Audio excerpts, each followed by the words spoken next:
Alright, I know it's a little late and it's not Christmas anymore, but we're going to review this ratchet, but I'm going to see if I have any Christmas magic left. I'm going to snap my fingers and we're back. We're going to review a better figure. And what I tell you, here we have Revenge of the Fallen Desert Tracker Ratchet. Now this figure is not complete. He also doesn't want to stand for some weird reason. I'm missing the weapon and the pieces on the backs of his legs, but he is complete. Kind of a wonky figure. This is just a straight repaint of the 2007 Voyager, hence the dirt.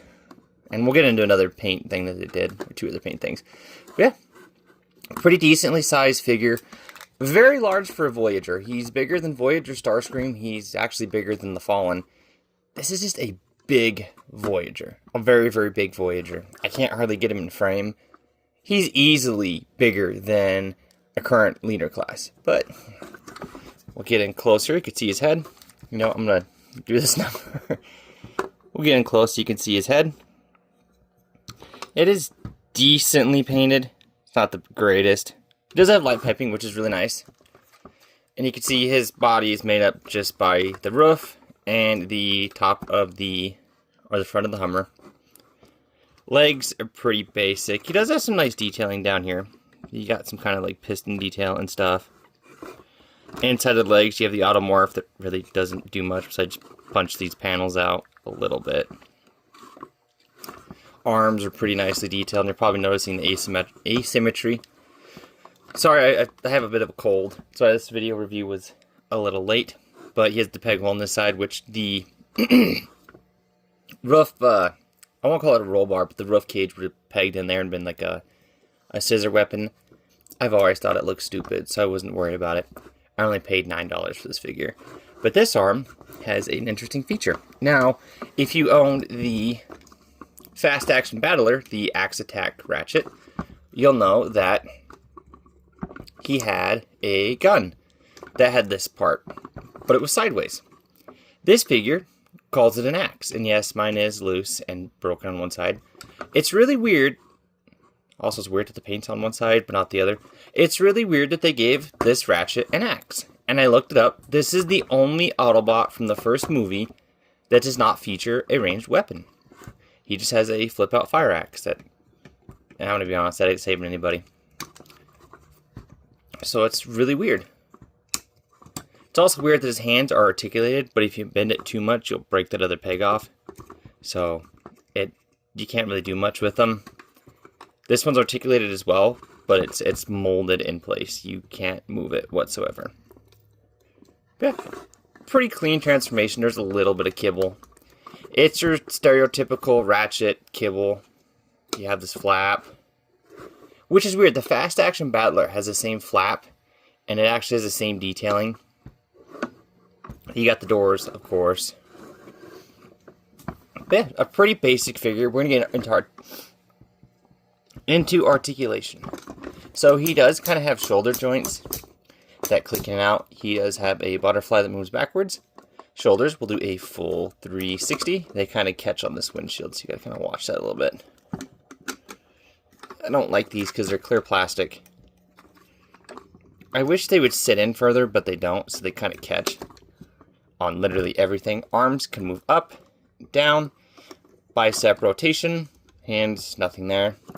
Head does a full 360. This is where the good articulation ends. This is at the head.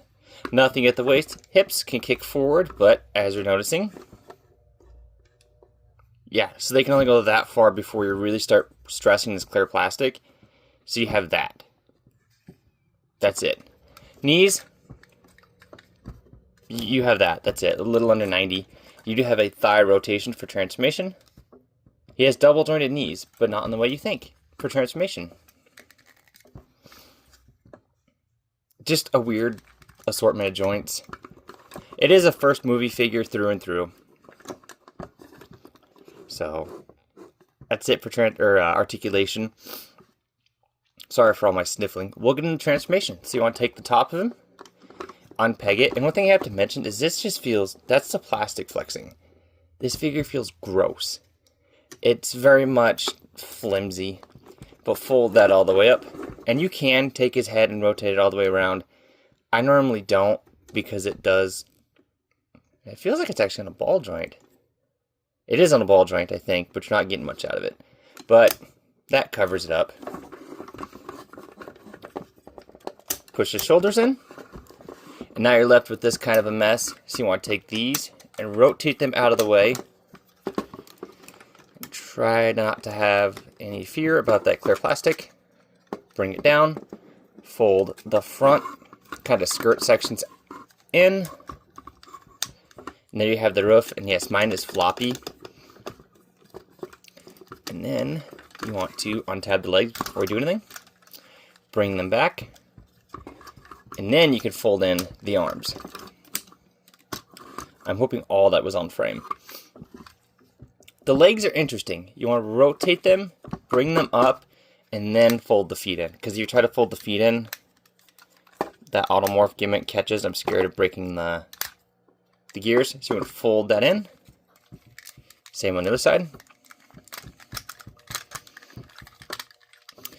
And this is where my figure's missing more parts. He's supposed to have, obviously, the rear bumper, and he had pieces that kind of close these in. He didn't come with them. So then once you have all that done, take these and fold them out, and they do kind of get into the way. This tab section sucks. I don't know what Hasbro thought was thinking when they designed this, but on this side, it sucks. It tabs in super tight, and it almost feels like you're going to break it, because these are super thin plastic. Same thing on the other side. And they're really awkward to get tabbed in. And there you go. Arms, just take them, bend them at the elbow, fold them in. I apologize if you can hear my washing machine going in the background. There you have Desert Tracker Revenge of the Fallen Voyager Ratchet. A decent figure, and yes, I don't have this, so it looks weird. But one of the other paint things I was talking about is you can see this red stripe. It stops right here. On the original Ratchet, I think it went all the way down the side. It was one of the things they cut for budget reasons, and in the dirt. So the dirt, they have it on the doors and the shoulder, which makes 0 sense. And they cut this part. The fire department and search and rescue, I believe, is exactly the same as it was on the first figure. Mine had a sticker stuck to it there. I haven't cleaned it up yet. It's, yeah, a very nice vehicle mode. Honestly, not a bad figure. It suffers from first movie syndrome. First movie Starscream. Good figure. Is it good today? No. First movie Bumblebee. Arguably pretty decent. First movie Jazz. There's better figures. First movie Optimus. Better figures. So this is definitely not aged well. It's a decent looking figure. It feels okay. Just these window hip skirt sections are clear plastic and they do not feel good. I mean, you can just see it doesn't want to tab in and I don't want to force it. And these tabs honestly feel like they're going to break. Now, I actually had to get 2 of these guys. This arm, well, he was missing his arms, but they're super tight when you go to move them. They're not as tight because they took the screws out and kind of messed with them a little bit. This arm with the axe was so tight when you went to move it, you can kind of see it start to separate, that actually it broke the seam through here. So I had to swap parts around. And what I mean by that is, you can see this huge seam. It's screwed together as tight as it'll go. It was so tight, the peg actually broke through the arm. This arm, it'll still hold, but it is completely broken. This arm is just the same way, because this guy's arms were just so tight, they wouldn't move with the joint. They would just break out of the arm, literally. So I had to do some messing with them. So if you get one that does still have the arms, watch out for that. Because they're not really mushroom pegs. They are, but they're not. And they do kind of have a... Let me just throw you both off camera. It does have a little nub that sits in there on the actual mushroom peg itself, as a mushroom peg entails. So if it does pop out forcibly like that one did, it will actually crack through here. Kind of sucks that I had to end up getting 2 of these for parts, but yeah, a nice figure, a nice chunky size, I mean, he's easily leader class today, bigger than leader class. I would say he's on the line of, well, he's probably bigger than Power of the Prime's Optimus. I don't actually know where my Optimus even went, but you can see here what I'm talking about, how that chunk's missing. Yeah, but this has been a very late review of Autobot Ratchet, Desert Tracker Ratchet, whatever you want to call him. A weird figure. I might track down the top of this. I don't know. I do have the Fast Action Battler Axe Attack Ratchet.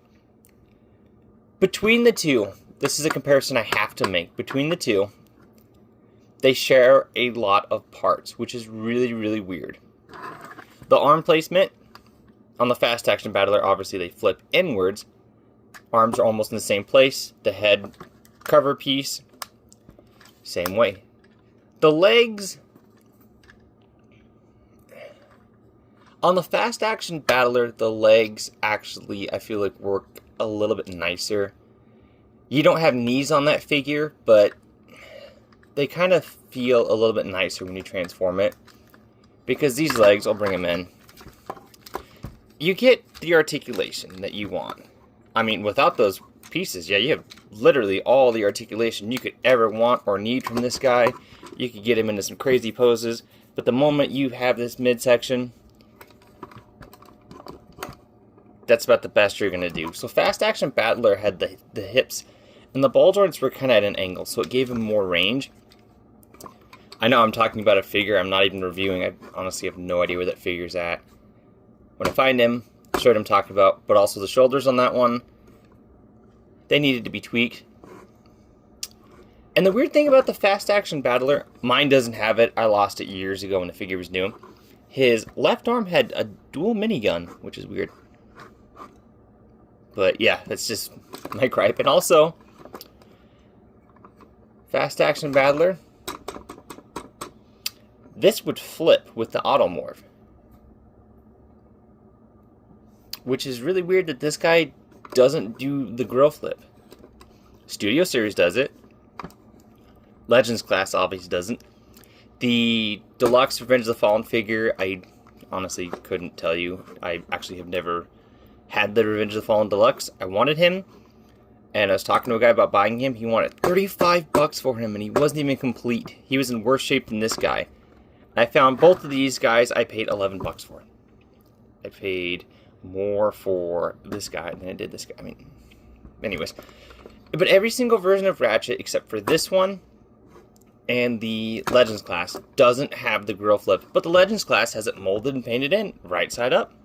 I don't understand why they didn't do something for this guy. But anyways, this has been my look at Autobot Ratchet, Desert Tracker Ratchet. The only reason I'm saying that twice is, other than this guy being a slight different shade of green, but I mean, it's so unnoticeable in the dirt. You could literally swap these out. But I will catch you folks next time. I am really glad that didn't fall off the table.